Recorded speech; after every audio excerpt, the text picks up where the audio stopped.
अत्याचाराच्या घटनेनंतर गृहराज्यमंत्री योगेश कदम पुण्यातल्या स्वारगेट बस स्थानकात मंत्री योगेश कदम आयुक्त अमितेश कुमार यांच्याकडून बस स्थानकाची पाहणी।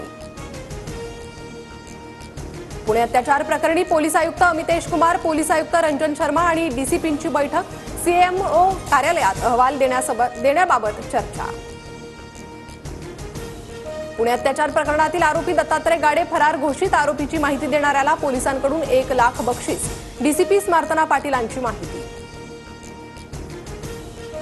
पुणे अत्याचार प्रकरणातील आरोपी दत्तात्रय गाडे 48 तासांपासून फरार, पोलिसांच्या 13 पथकांकडून आरोपीचा शोध सुरू।